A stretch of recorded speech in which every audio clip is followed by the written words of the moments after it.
Bonsoir tout le monde, bienvenue dans Santé MC Priorité. Nous contents pour nous avoir à soya pour nous parler de la santé. J'en aurais fait là.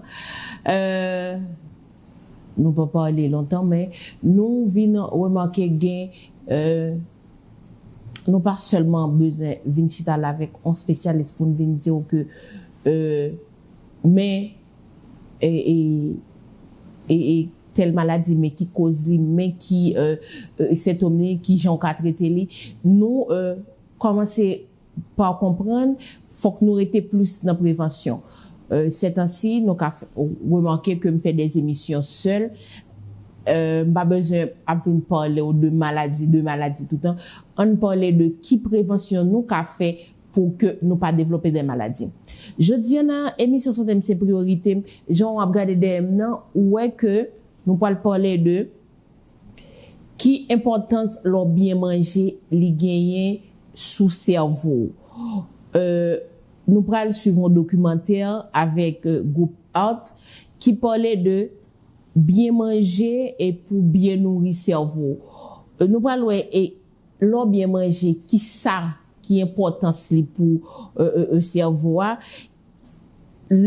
qui quantité sucre qui quantité sel ou kabay ti moun yo qui conséquence le mal manger depuis le on femme enceinte ou commence mal manger qui conséquence gain sous la vie ti moun jusqu'à ce que l'adulte.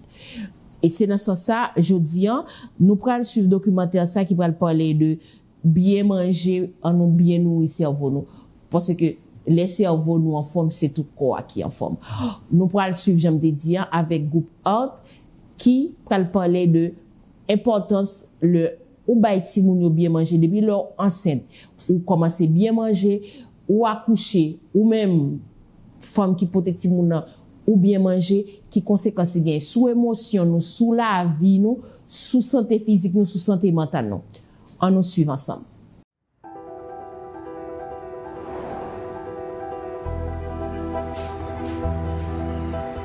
Impossible d'y échapper. Cette nourriture abondante, trop sucrée, pleine de mauvais gras, nous cerne. Elle est partout. Et depuis des décennies, le corps encaisse mal ces nouvelles habitudes alimentaires. Mais qu'en est-il du cerveau? Notre santé mentale, nos humeurs et nos capacités cérébrales sont-elles aussi à la merci d'un mauvais coup de fourchette?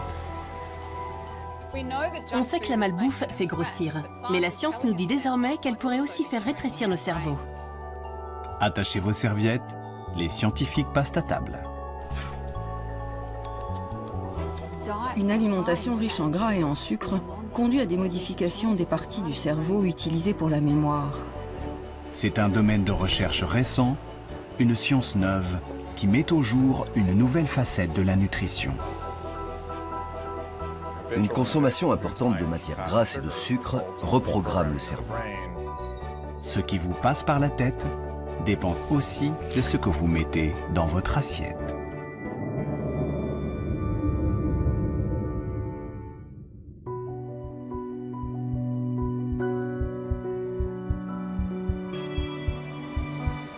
Tout commence dès les premiers repas, avant même la naissance.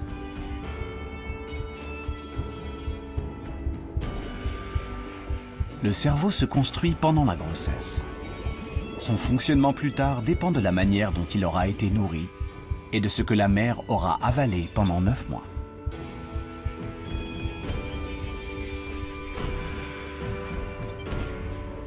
Les conséquences d'une mauvaise alimentation sur la santé de l'enfant pendant la gestation sont connues depuis longtemps. Mais en Australie, ce sont les répercussions sur le fonctionnement du cerveau qui préoccupent les scientifiques aujourd'hui. Phyllis Jacka, professeure à l'université de Melbourne, est l'une des meilleures spécialistes du lien entre nutrition et cerveau. Elle a examiné le comportement de milliers d'enfants après avoir suivi les habitudes alimentaires de leur mère au cours d'une vaste étude qui incluait 23 000 femmes enceintes. Nous avons mesuré la quantité de junk food, de nourriture transformée qu'elles ont mangée, mais aussi leur consommation de nourriture plus saine, riche en nutriments et en fibres. Puis nous avons regardé le comportement émotionnel de leurs enfants sur les 5 premières années de leur vie. Évidemment, nous avons pris en compte les biais liés à l'éducation, les revenus et la santé mentale des parents. On a constaté, et c'était flagrant, que les mères dont l'alimentation pendant la grossesse se résumait à des produits transformés, des boissons sucrées, des snacks salés, avaient ensuite des enfants plus susceptibles d'être agressifs, colériques et capricieux. Cette corrélation inquiétante suggère que l'alimentation de la mère impacte la santé psychique de l'enfant. Cela reste à démontrer sur le plan biologique. En tout cas, Felice Jacka, elle, en est convaincue.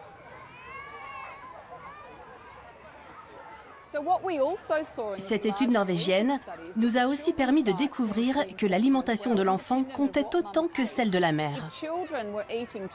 Trop de malbouffe et trop peu d'aliments sains génèrent plus de comportements colériques et agressifs, mais aussi plus de tristesse, d'anxiété, d'inquiétude et de cauchemars. Depuis, les conclusions du professeur Jacka ont été confirmées par des études menées en Espagne, aux Pays-Bas et au Canada. Il existe un lien entre la qualité de l'alimentation et les problèmes d'humeur chez les enfants. Mais quelle en est la nature? De quelle façon la nourriture vient-elle interférer avec le fonctionnement des neurones? Les excès de gras et de sucre sont désormais dans le collimateur des scientifiques qui travaillent sur le cerveau. Les excès, mais aussi les carences. La nourriture transformée, la junk food souvent vide de nutriments, n'apporte pas tout ce dont le corps et surtout les neurones ont besoin.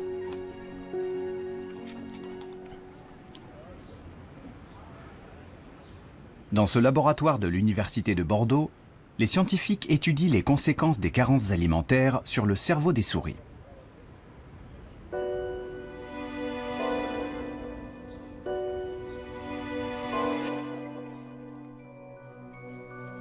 Cette expérience sert à mesurer l'anxiété. L'animal a le choix, explorer la partie éclairée ou bien se terrer dans l'ombre.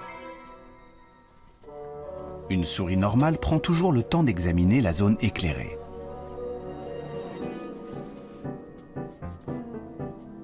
Mais celle-ci a été privée d'oméga 3 pendant sa croissance. Les oméga 3, c'est ce bon gras surtout connu pour ses bienfaits sur le cœur et les artères. Au lieu d'explorer l'environnement, la souris se réfugie dans un recoin sombre pour ne plus en sortir. Elle est stressée, angoissée. L'expérience a été reproduite de nombreuses fois sur des dizaines de souris. Pour les chercheurs, cet étrange comportement s'explique simplement. Sans oméga 3 pour se construire, le cerveau ne fonctionne pas normalement, car notre matière grise est à 90% composée de graisse qu'il ne sait pas fabriquer lui-même.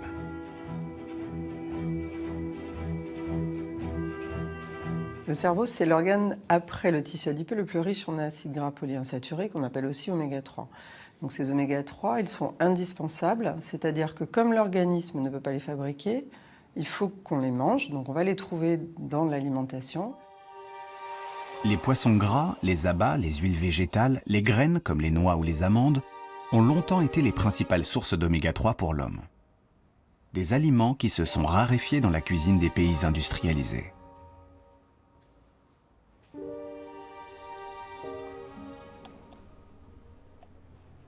Alors, Sophie Layet a voulu aller plus loin et comprendre ce qui cloche dans le cerveau de ces souris anxieuses qu'on a privées d'oméga 3. Elle a examiné leurs neurones de très près.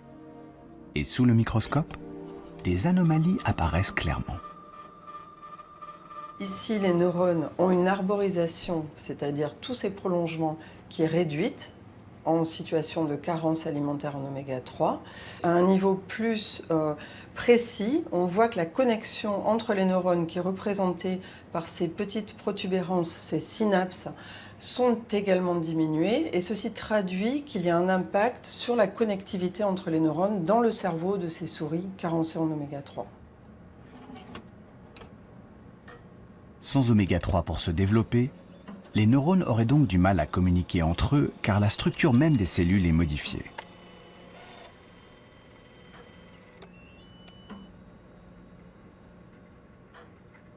Les oméga-3 que l'on consomme vont rentrer dans le cerveau et s'incorporer dans les membranes des neurones.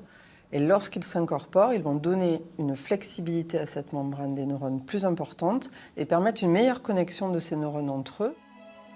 La quantité d'oméga-3 qui pénètre dans le cerveau est cruciale pour rendre les cellules cérébrales plus efficaces. Car lorsque ces acides gras s'incorporent aux membranes, ils en améliorent les propriétés électriques. Dans les neurones riches en oméga-3, le signal se propage plus vite. Le réseau est plus efficace. Priver le cerveau d'oméga-3, c'est donc prendre le risque qu'il fonctionne moins bien. La population générale est carencée en oméga-3. On a des apports insuffisants en oméga-3. Donc c'est important d'y veiller, de faire attention, surtout dans les périodes particulières, comme la période développementale, qui est cette période où les oméga-3 s'incorporent massivement dans le cerveau. Également l'adolescence, puisque l'adolescence est une période particulière de changement alimentaire. Et puis également au cours du vieillissement, où l'incorporation dans le cerveau des oméga-3 a tendance à être moins efficace. Donc il faut augmenter la prise oméga-3. Première règle pour qu'un cerveau tourne à plein régime donc, éviter les carences. Mais encore faut-il que les bons nutriments soient accessibles, une alimentation variée soit disponible. Que se passe-t-il pour les neurones quand les repas sont pauvres et surtout toujours les mêmes? Le grand hamster qui a longtemps prospéré ici dans la plaine d'Alsace en fait aujourd'hui la douloureuse expérience. Depuis les années 60, on observe un déclin de cette population de hamsters qui est au bord de l'extinction aujourd'hui. Et en même temps, ce qu'on a vu, c'est une augmentation de la surface agricole cultivée en maïs. Carolina Bolt s'est donc demandé si l'effondrement de la population était lié à la surabondance soudaine de maïs.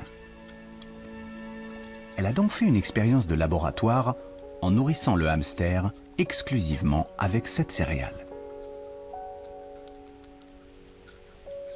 On a observé pendant la reproduction des troubles du comportement chez les femelles qui se traduisaient par une hyperagressivité, une hypersensibilité dès qu'il y avait un bruit dans la pièce.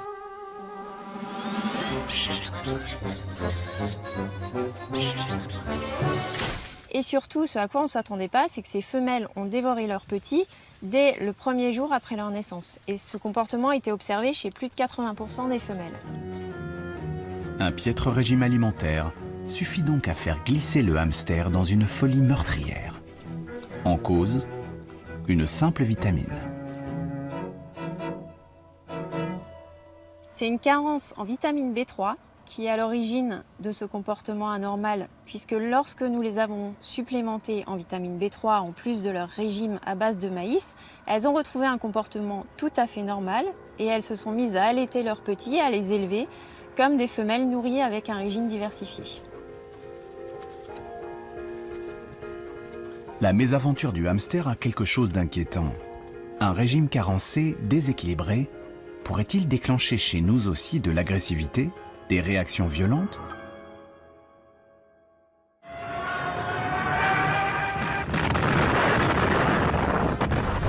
Les archives de la dernière guerre en Hollande ont fourni aux scientifiques l'occasion d'étudier cette question. À l'époque, les privations alimentaires ont eu de lourdes conséquences sur les comportements de toute une génération.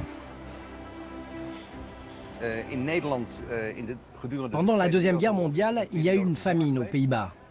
Et pendant cette période, des femmes enceintes ayant souffert de la faim ont donné naissance à des enfants qui, plus tard, vers 18-19 ans, ont montré des troubles de sociabilité plus importants que les gens du même âge, nés à une autre époque. Impulsivité, agressivité et violation récurrente de la loi. Cette génération a été particulièrement marquée. Depuis, de nombreux travaux établissent un lien entre violence et qualité de l'alimentation au quotidien.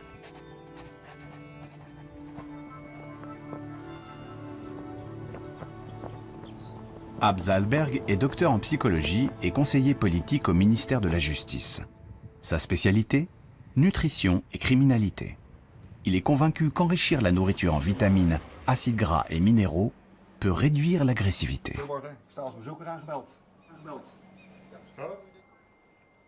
Difficile de tester cette hypothèse dans la vraie vie, car beaucoup de facteurs et de circonstances peuvent influencer nos comportements, nos pulsions. Afin d'étudier l'alimentation dans un contexte quasi idéal, sans l'influence de nombreux paramètres, il a choisi la prison.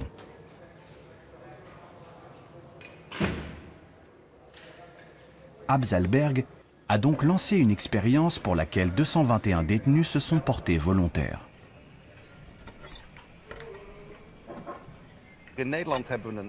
Ici, aux Pays-Bas, nous avons mené une étude sur de jeunes détenus dans 8 prisons différentes. Pendant 3 mois, nous leur avons donné des suppléments de vitamines, minéraux et acides gras. Puis nous avons regardé l'effet sur leur comportement. Nous l'avons mesuré de 2 manières différentes. D'abord, nous avons demandé directement aux détenus à quel point ils se sentaient agressifs. Puis nous avons demandé aux surveillants leur point de vue sur la question. Mais surtout, nous avons regardé le registre des incidents, le nombre de fois où les détenus étaient punis. Et on a vu que les placements à l'isolement avaient grandement baissé. Dans le groupe de détenus dont les repas ont été améliorés, le nombre d'incidents a été réduit d'1 tiers.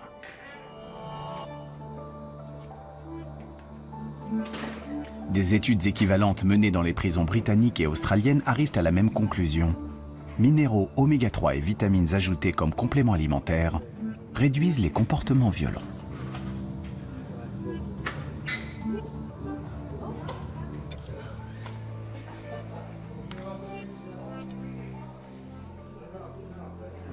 L'étape suivante, c'est de tester si nos découvertes scientifiques peuvent être mises en pratique. Nous avons plusieurs projets avec l'administration pénitentiaire. Nous verrons si une modification de l'alimentation peut être envisagée comme un moyen de réguler l'agressivité. Ce que nous ingérons a donc le pouvoir de changer nos humeurs, de stimuler certaines pulsions. Mais le contenu de l'assiette pourrait-il aussi influencer nos décisions, celles que nous croyons prendre le plus librement du monde ?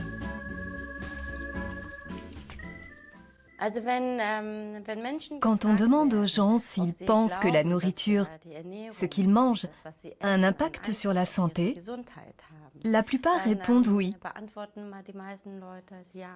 Mais lorsqu'on leur demande si l'alimentation peut aussi influencer les pensées, les décisions, très peu de gens sont prêts à croire que c'est le cas. Pourtant, dans le très sérieux institut de psychologie de l'université de Lübeck en Allemagne, le professeur So-Young Park en a, pour la première fois, apporté la preuve. Ses travaux ont révélé le mécanisme par lequel la nourriture pouvait influencer nos pensées. Et pour cela, la chercheuse a élaboré une expérience plutôt originale. Imaginez que vous deviez résoudre le dilemme suivant. L'argent posé sur la table est à partager en 2 sommes. Mais c'est votre partenaire de jeu, un inconnu, qui décide de la répartition. Je te donne les 2 € et j'en garde 8 pour moi. Si vous acceptez cette offre injuste, vous repartez avec un peu d'argent, mais beaucoup moins que lui. Si vous refusez, personne ne gagne rien. Alors, que feriez-vous ? Vous acceptez l'offre et prenez les 2 € quitte à vous sentir floué, ou vous refusez et vous repartez les poches vides mais gardez la tête haute. Eh bien, il s'avère que prendre ou ne pas prendre l'argent dépend d'une condition surprenante, ce que vous venez d'avaler.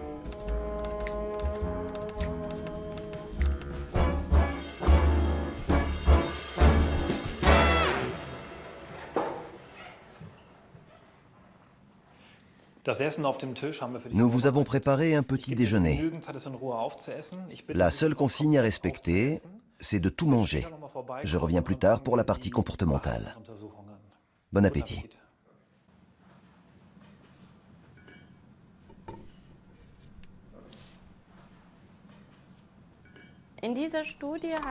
Dans le cadre de cette étude, nous avons suivi 24 personnes qui sont venues 2 fois au laboratoire pour prendre 2 petits déjeuners différents. Nous avons constaté qu'une même personne prenait des décisions complètement différentes en fonction de ce qu'elle avait mangé le matin. Pour le cobaye, les deux petits déjeuners ont l'air identiques. En réalité, l'un est beaucoup plus protéiné que l'autre. La proportion de protéines par rapport au sucre est le seul paramètre qui change. Quelques heures après le repas, le cobaye passe alors plusieurs tests sur un ordinateur. Aujourd'hui, il a tendance à accepter l'offre. Son intérêt l'emporte sur son agacement. Il partira avec un peu d'argent en poche. La semaine passée, il avait surtout refusé et n'avait presque rien gagné. Le sujet ayant consommé un petit déjeuner plus riche en protéines le matin s'est montré tolérant aux offres injustes. À l'inverse, le sujet ayant consommé un petit déjeuner riche en glucides s'est montré plus intransigeant devant les offres injustes. En moyenne, le sujet, quand il a eu peu de protéines, rejette les offres injustes 2 fois plus souvent. Mais comment expliquer un résultat aussi surprenant? Pour comprendre et apporter une preuve biologique à cette observation, les scientifiques ont procédé à des analyses sanguines. Nous enverrons le sang au laboratoire pour analyse. On va mesurer le taux d'hormones et d'acides aminés. Pour les hormones, on s'intéresse à l'insuline, au cortisol, l'adrénaline et l'ACTH. Et pour les acides aminés, au tryptophane et à la tyrosine.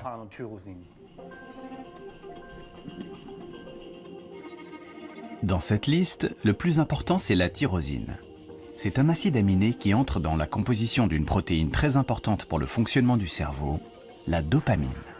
Cette molécule assure la communication entre les neurones, impliqués dans la motivation et la prise de risque.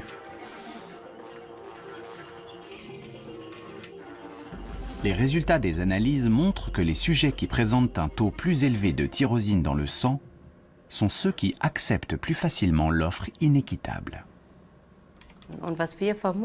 Nous supposons donc que l'augmentation de tyrosine dans le sang augmente la quantité de dopamine dans le cerveau, qui à son tour change le comportement. Autrement dit, en quelques heures, ce que nous mangeons modifierait subtilement la chimie du cerveau et donc la communication entre les neurones, suffisamment pour orienter certaines de nos décisions. À l'Institut de psychologie de Lübeck, les expériences se poursuivent pour confirmer ce résultat, car il s'agit d'une première et les implications sont nombreuses. Dans la mesure où nous mangeons 3 fois par jour, chaque jour, nous réalisons que la nourriture possède un immense pouvoir, celui de modifier et de modeler l'homme.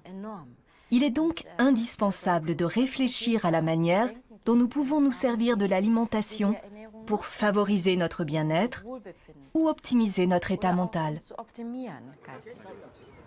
Entre les carences alimentaires qui ramollissent le cerveau, perturbent les humeurs, et le menu qui interfère avec les décisions du quotidien, il est de plus en plus clair que l'alimentation joue un rôle prépondérant dans notre vie psychique.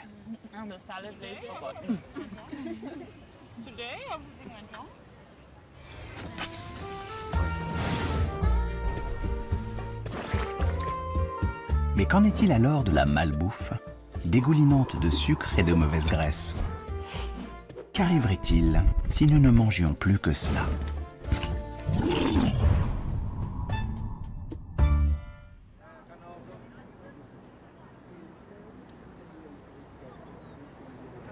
C'est l'objet des recherches menées ici en Australie, à l'Université de Sydney.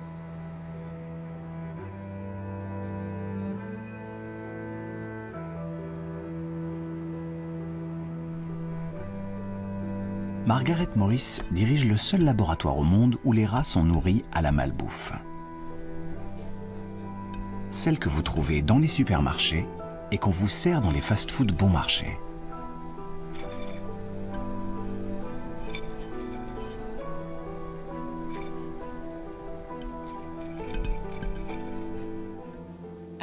Pour nos expériences, nous utilisons ce que tout le monde mange en Occident. On donne à nos rats des quiches, des frites, des gâteaux et des biscuits. Cette nourriture pas chère est toute préparée. On reproduit les habitudes alimentaires du monde occidental.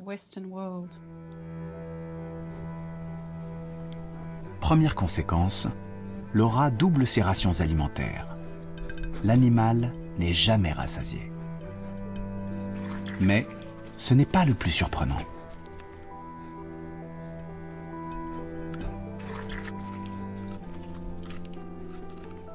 Notre sujet de recherche principal concerne l'impact de cette alimentation sur la mémoire. Nous pouvons le mesurer facilement grâce au test de la reconnaissance de position des objets. Pour ce test, la chercheuse place des objets dans l'environnement d'un rat. Celui-ci vient immédiatement les examiner, car les rongeurs sont très curieux par nature. Une fois que l'animal a terminé son exploration et mémorisé son environnement, il est momentanément mis à l'écart. Puis on remet l'animal en présence du même objet que l'on a changé de place.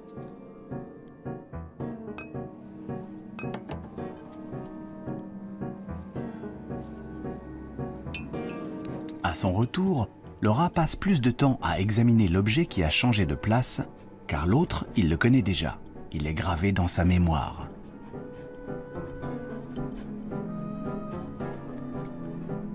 Les rats suralimentés, eux, se comportent différemment.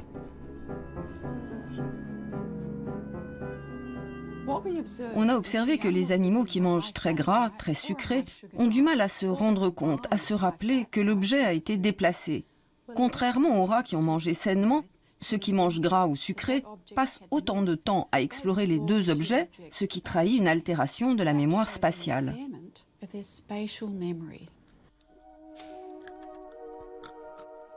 Les rats suralimentés ont une mémoire spatiale abîmée, mais aussi d'autres dysfonctionnements qui sonnent comme un signal d'alarme pour les scientifiques. Ils trahissent une altération de l'hippocampe, une petite région nichée au cœur du cerveau, indispensable à l'apprentissage et à la consolidation des souvenirs. Et les dernières études montrent que, chez l'homme, une alimentation trop riche interfère aussi avec l'hippocampe.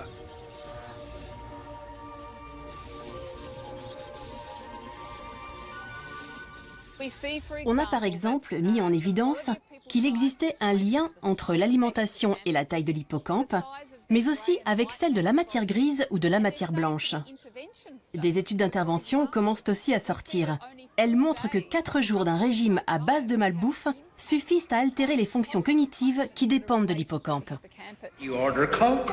It tastes good. You didn't care if it was a Coke. You just wanted I wanted a Coke. I like the taste. Oh! Can I get some fries with that? Notre mémoire, nos capacités intellectuelles, sont-elles vraiment menacées par nos nouvelles habitudes alimentaires? Il est encore trop tôt pour être catégorique. Mais les indices s'accumulent et inquiètent les scientifiques. Margaret Morris cherche désormais à comprendre comment une nourriture trop riche perturbe le cerveau de ces rats au point d'en affecter l'efficacité. Une hypothèse est en train de s'imposer. Manger trop de gras, trop de sucre déclenche une réaction inflammatoire et celle-ci se propagerait aux neurones. Ces aliments entraînent une réaction inflammatoire dans le corps. Ce mécanisme est bien connu chez les personnes obèses, mais il semblerait que ce soit aussi une réaction aiguë. On a constaté que les niveaux de molécules inflammatoires augmentent en fonction de l'alimentation.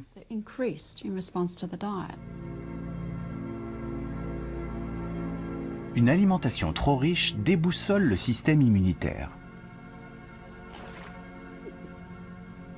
Il s'affole et déclenche une réaction inflammatoire, en particulier dans les tissus graisseux. Nos masses grasses libèrent des molécules qui propagent ensuite cette inflammation dans tout le corps. On pensait les neurones épargnés par le phénomène, bien à l'abri derrière la barrière hémato-encéphalique. cette membrane qui entoure les vaisseaux sanguins et normalement protège le cerveau. L'augmentation de l'inflammation dans le corps se propagerait au cerveau. La raison en est que la barrière hémato-encéphalique qui protège normalement le cerveau des molécules inflammatoires peut être détériorée par l'alimentation et devenir poreuse. Des fuites qui laisseraient passer ces molécules. Chez le rat, en réaction à la nourriture, on a observé des changements dans les niveaux de molécules inflammatoires à l'intérieur du cerveau. Et ceci était corrélé à la perte de mémoire. L'inflammation qui s'infiltre dans les méninges déclencherait alors un phénomène particulièrement surprenant. Dans son laboratoire, Sophie Layet vient de montrer chez des souris suralimentées que certaines cellules immunitaires du cerveau, les cellules microgliales, se mettent à dévorer les neurones. Ces cellules microgliales au sein du cerveau sont importantes parce qu'elles peuvent manger, grignoter les neurones qui sont morts. Or, lorsqu'elles sont dérégulées, et en particulier en situation de nutrition déséquilibrée, elles se mettent à manger des neurones qui sont vivants. Et donc, de fait, en consommant de façon excessive ces neurones, finalement, elles vont détruire, ou en tout cas participer à la destruction des réseaux neuronaux et de neurones qui sont vivants et qui devraient être fonctionnels. La réaction des cellules microgliales a été filmée in vitro. Ce sont elles que l'on voit s'agiter sur ces images. En rouge apparaissent les fragments de neurones qu'elles ingurgitent. Chez une souris obèse, l'activité devient frénétique. Ce phénomène, au cœur des neurones, est aujourd'hui suspecté de nuire significativement au bon fonctionnement du cerveau.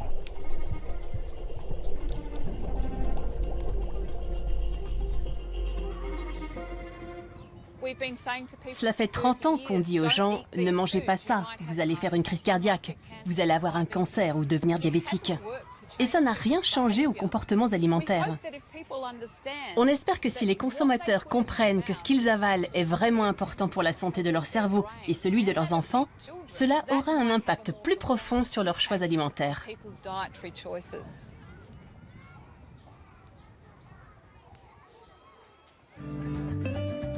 Prendre conscience que certaines habitudes alimentaires nuisent au cerveau est une chose. Mais comment résister aux tentations? Les envies sont souvent les plus fortes. La malbouffe, surtout le sucre, le glucose, nous pousse sans cesse sur la mauvaise pente. Le sucre, accusé de manipulation, de mener nos neurones par le bout du nez.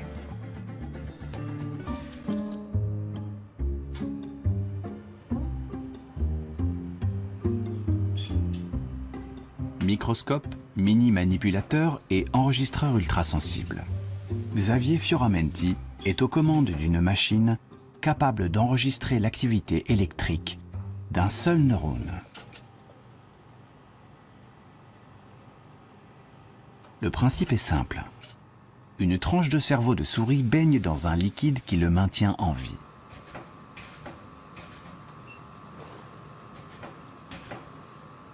Et méticuleusement, le chercheur approche une électrode. L'opération est particulièrement délicate.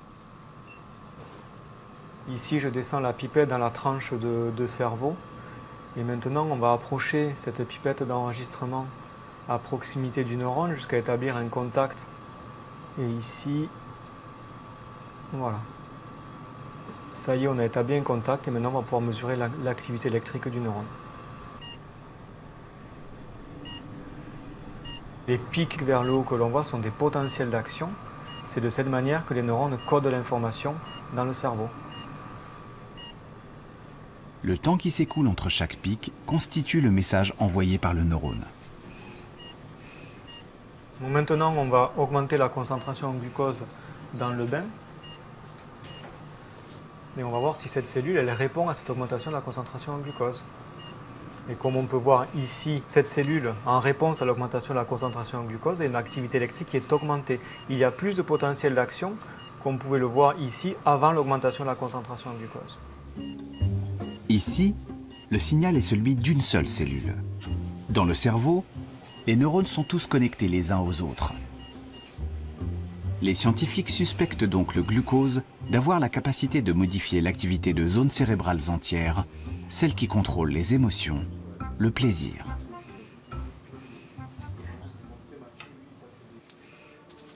Est-ce ainsi que le sucre assure son emprise sur notre volonté? Ce n'est pour l'instant qu'une hypothèse. Mais l'addiction, la dépendance au sucre, fait aujourd'hui l'objet d'une recherche intense dans les laboratoires. Et ce qui apparaît de plus en plus évident, c'est que le pouvoir du sucre s'apparente à celui d'une drogue.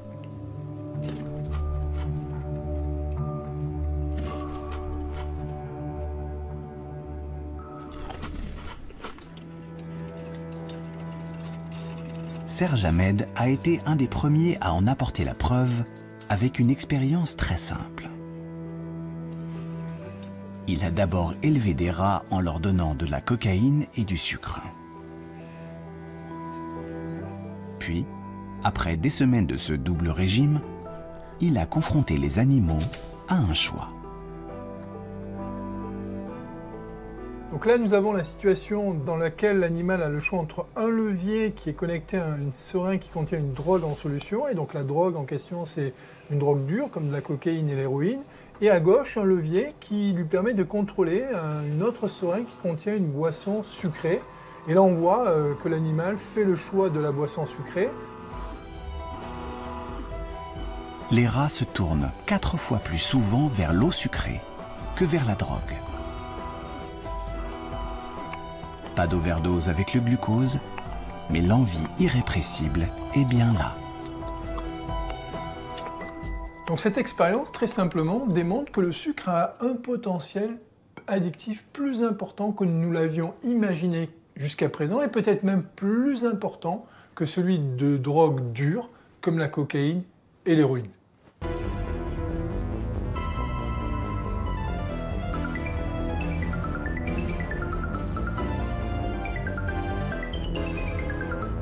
Aujourd'hui, on vit dans un environnement alimentaire qui est un peu devenu fou, dans lequel on va retrouver du sucre dans tout un tas d'aliments. Donc bien sûr dans des aliments dans lesquels on s'y attend, comme par exemple les boissons sucrées.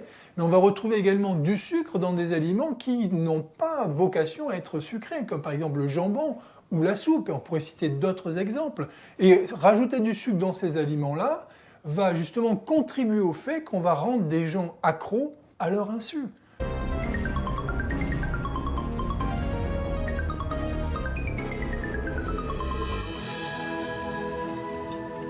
Alors, sommes-nous vraiment tous drogués à la barre chocolatée et au sucre, dissimulé dans la plupart des produits de supermarché? Son pouvoir addictif si puissant chez le rat l'est-il tout autant chez l'homme?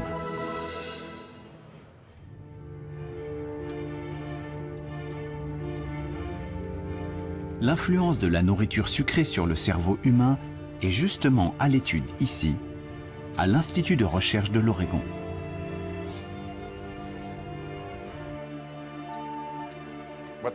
Ce programme de recherche a montré que la consommation habituelle d'aliments riches en énergie altère l'activité cérébrale de la même façon que la consommation de drogue. Eric Stice a recruté une centaine d'étudiants dont la moitié avait l'habitude de s'empiffrer de crème glacée, tandis que l'autre n'en mangeait jamais. Tous sont venus au laboratoire pour siroter un milkshake à l'intérieur d'une machine IRM et livrer le secret de leur activité cérébrale. Aujourd'hui, on va vous donner du milkshake au chocolat et enregistrer l'activité de votre cerveau au moment où vous avalez le milkshake et juste avant. Il s'agit d'étudier les conséquences neuronales de la consommation d'aliments très caloriques.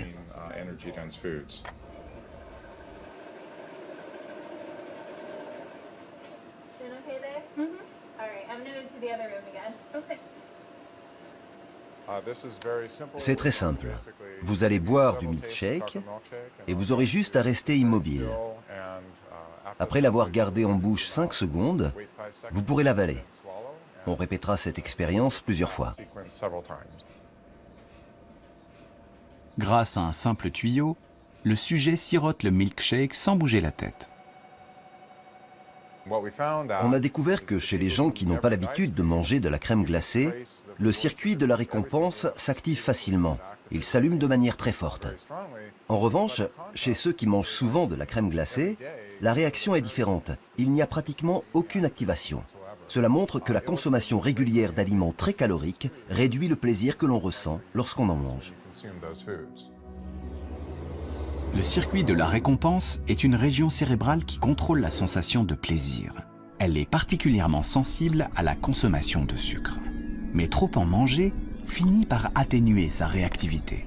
À dose égale, le plaisir ressenti s'en trouve réduit. Ce qui est intéressant, c'est que ceux qui consomment de la cocaïne ou d'autres drogues très régulièrement présentent une tendance très similaire. Ils doivent augmenter leur consommation pour ressentir le même plaisir. En cause, la diminution de la réaction du circuit de la récompense lorsqu'ils consomment trop de ce qui leur procure du plaisir. Autrement dit, il en faut toujours plus pour avoir sa dose. Comme chez le rat, le sucre agirait donc sur notre cerveau à la manière d'une drogue. Son pouvoir addictif est-il pour autant aussi puissant chez l'homme? La question divise encore la communauté scientifique. Mais l'expérience d'Eric Stice a révélé un autre effet plus subtil et peut-être plus pernicieux encore. Le cerveau, après un régime trop riche en sucre, devient hypersensible aux images de nourriture. Plus vous mangez de crème glacée et moins votre circuit de la récompense réagit. En revanche, il s'allume beaucoup plus fort quand vous percevez une image qui annonce que vous allez peut-être en manger. Le circuit s'emballe quand vous voyez un magasin de crème glacée en voiture ou si vous voyez une publicité pour de la glace à la télé. Et il s'active bien plus chez ceux qui consomment souvent de la crème glacée que chez ceux qui n'en mangent jamais. C'est ce mécanisme qui incite à manger sans avoir faim et qui est à l'origine de l'obésité et de tous les problèmes de santé qui vont avec. L'influence directe de la nourriture sur notre cerveau joue donc un rôle crucial dans ce que nous choisissons de manger chaque jour. Le comportement alimentaire s'avère être un phénomène extrêmement complexe. Les enjeux de santé publique poussent les scientifiques à étudier tous les mécanismes qui président aux choix que nous faisons au quotidien.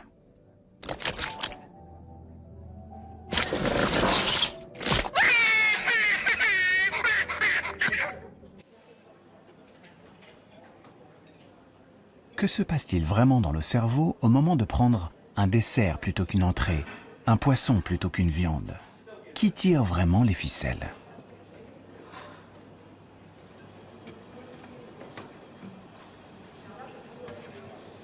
Le laboratoire de Carlos Ribeiro est à la pointe de la recherche sur les choix alimentaires. Ce que nous voulons découvrir, ce sont tous les composants, les gènes, les molécules, les neurones, qui gouvernent aux choix alimentaires. Et pour cela, nous avons besoin de faire des études très fines.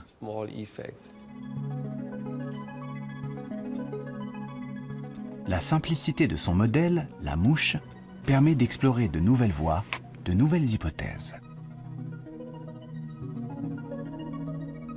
Pour comprendre le comportement alimentaire de la mouche, Carlos Ribeiro vient de mettre au point une machine qui permet de suivre dans les moindres détails les choix que fait l'insecte quand il passe à table. Lorsque la mouche touche la nourriture, on peut le voir avec ce capteur. Il s'agit du même que celui utilisé dans une tablette ou un téléphone tactile. Mais là, on ne détecte pas un doigt, mais le contact avec la nourriture. Ce qui nous permet d'analyser de manière précise le choix de la mouche entre protéines et sucre, mais aussi comment elle mange, en quelle quantité, à quelle vitesse, à quelle fréquence. On peut vraiment disséquer tous les détails de ces décisions contrôlées par le cerveau. Grâce à cette technique, Carlos a prouvé que ce qui oriente le choix alimentaire, ce sont d'abord les carences. Naturellement, les mouches privées de protéines préfèrent la nourriture riche en protéines. Mais en regardant de plus près, il a observé que ce n'est pas toujours le cas.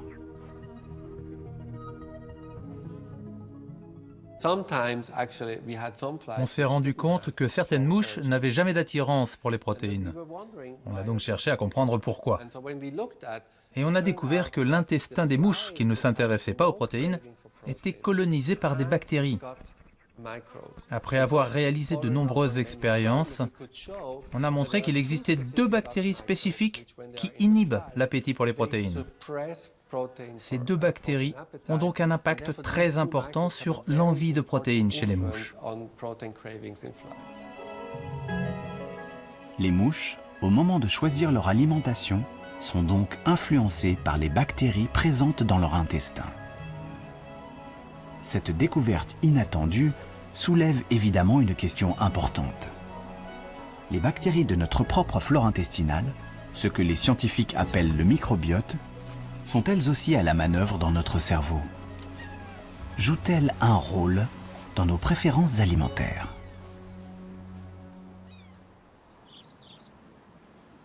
À l'université de Cork, en Irlande, John Cryan est un pionnier dans la recherche sur le microbiote.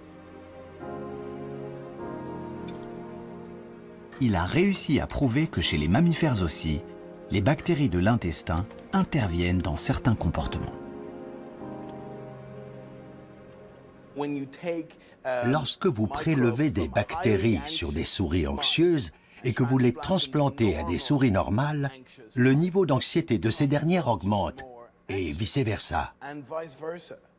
Lorsque vous prenez des bactéries chez des souris sereines, vous pouvez normaliser le stress des souris anxieuses. Les scientifiques commencent même à comprendre comment ces bactéries dialoguent avec les neurones.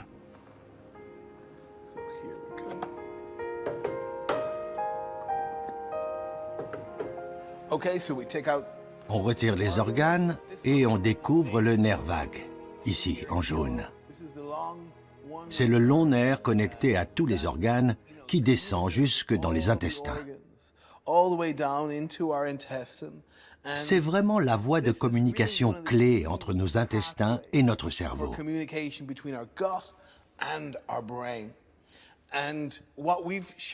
Avec des collègues canadiens, il y a quelques années, nous avons montré sur la souris que si l'on coupe le nerf vague, tous les effets liés à certaines bactéries disparaissent. Ceci montre bien que le nerf vague est une voie de communication clé entre les intestins et le cerveau.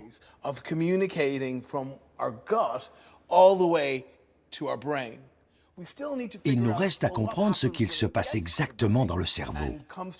Nous devons découvrir comment les signaux activent les zones cérébrales qui contrôlent des comportements complexes comme le comportement alimentaire. Et c'est là-dessus qu'on travaille en ce moment. L'influence des bactéries sur nos préférences alimentaires reste donc à démontrer aujourd'hui. En revanche, il est établi qu'elles agissent sur l'humeur et l'anxiété. Les scientifiques considèrent même désormais le microbiote comme une sorte d'intermédiaire, un agent de liaison entre la nourriture et notre cerveau.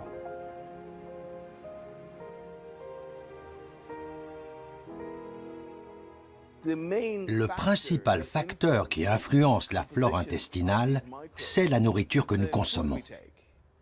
La diversité de l'alimentation est essentielle. De notre naissance à notre mort, elle détermine la composition du microbiote. On commence tout juste à se rendre compte de l'influence de ce que nous mangeons sur la composition de nos bactéries, et donc de l'importance de notre alimentation dans ce qui se passe dans notre cerveau. Notre bien-être dépend donc, entre autres, de celui de notre microbiote. Un bon régime pour notre humeur est un régime qui convient d'abord aux bactéries de nos intestins. Ce constat a fait naître l'idée de se servir de l'alimentation pour cajoler son cerveau et ménager sa santé mentale. Et là, c'est le fameux régime méditerranéen qui a séduit les scientifiques. Le régime méditerranéen est très riche en végétaux. Beaucoup de verdure, beaucoup de légumes, mais aussi des fruits. Un autre élément important, les légumineuses, comme les haricots, les lentilles et les pois chiches. Également les noix et les graines, le poisson et bien sûr l'huile d'olive. L'huile d'olive est une composante très importante du régime méditerranéen. On pense que cette variété alimentaire permet une plus grande diversité du microbiote qui vit dans nos intestins. Le lien entre cette diversité au sein des intestins et une bonne santé a été mis en évidence.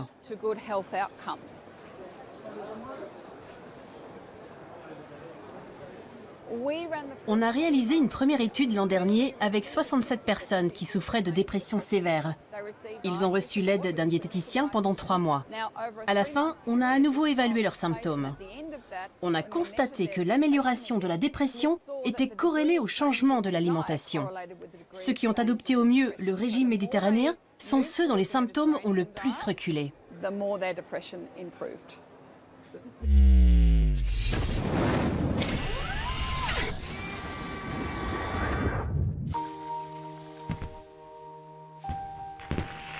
Mettre la cuisine au service de son cerveau est une idée qui fait son chemin.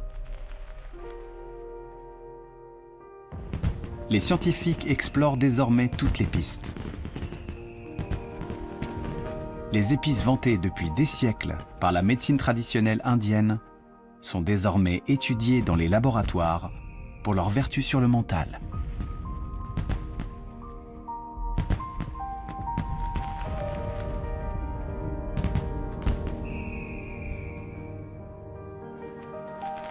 Les fruits rouges nourrissent aussi de grandes attentes. Les polyphénols qu'ils contiennent ont la capacité de revigorer les neurones sur le déclin. Ces polyphénols, en particulier ceux des fruits rouges, il se trouve que lorsqu'on les donne à des souris âgées, on a pu observer que leur déclin cognitif est amélioré. C'est-à-dire que ces animaux sont protégés vis-à-vis des troubles de la mémoire qu'ils peuvent avoir. Et ceci nous a conduit à faire un essai chez l'homme, et en l'occurrence une étude très récente qui a été menée chez plus de 200 sujets qui avaient 65 ans et plus et qui étaient sains, mais qui ont un déclin normal, on va dire, se retrouvent protégés lorsqu'ils consomment des doses importantes de polyphénol.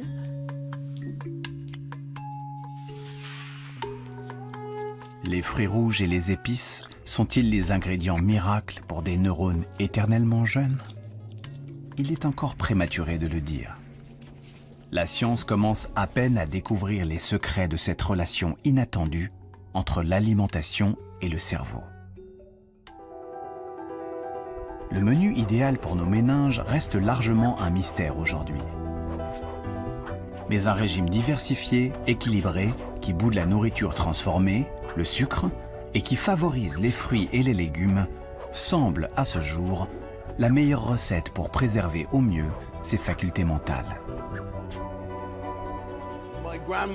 Ma grand-mère disait « Tu es ce que tu manges, alors mange bien ». Et la science est en train de montrer à quel point elle avait raison. Dans les années à venir, il est fort probable que l'on commence à penser nutrition et médecine personnalisée et à comprendre très clairement comment les aliments interagissent avec le cerveau. Si on limitait les carences, est-ce que cela ferait baisser la criminalité? Trop tôt pour le dire. Ce qu'on sait, c'est que quand on fait le pari d'une alimentation saine, cela a des effets sur le comportement. Plus on mange de barres chocolatées, plus on est sensible aux sollicitations. Et plus on mange de barres chocolatées. C'est monstrueux. La meilleure chose à faire si vous avez des enfants, c'est de leur donner une alimentation saine et pas ce genre de merde. J'ai dit merde, désolé.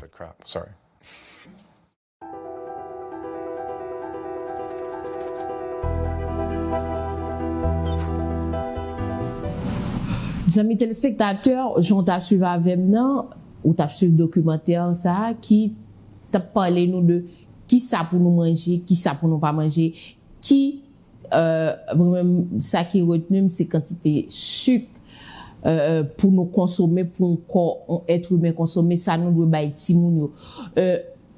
On vient comprendre que ça nous manger agit sur cerveau nous, ça nous manger et lui permettre que nous développer bien, lui permettre que nous ayons un comportement. Ça nous mange depuis le nous fait jusqu'à ce que nous mourir. li gagner en conséquence soit positive soit négative sur la vie nous. Bien-être nous dépend de ça nous manger, bien-être si moun yo, bien-être chaque monde dépend de ça consommer parce que ça consommer c'est lui qui a nourri corps qui cap protéger contre une série de maladies ou capable développer. Si vous bien manger une bonne maladie que vous pas fait. Et n'a dit que gérer ça va manger, gérer et corps ça cuillère fourchette on mettre dans bouche garder qui ça qui la donne on mettre dans bouche parce que santé ou c'est priorité santé ou l'on fait priorité li passer par ça va mettre dans bouche li passer par qui côté ou dormir li passer par qui environnement ça va attendre est-ce que humeur comment ça y est tout ça yo entrer en ligne de compte pour que ou gain en santé qui est au top. N'a dit merci parce que tu branché émission santé, c'est priorité. Genre de mission ça yo, genre de mission ça nous prenons très souvent parce que nous prend décision équipe là nous prend décision pour pas seulement pour nous venir dire que mais telle maladie mais qui cause mais qui conséquences les gain sur la vie ou mais qui ça pour faire pour traiter. On prend nous va parler des préventions qui sont doit faire pour cariter en santé. N'a prêté plus dans prévention. N'a dit merci parce que tu branché émission santé c'est priorité. M'a dit au revoir à la semaine prochaine.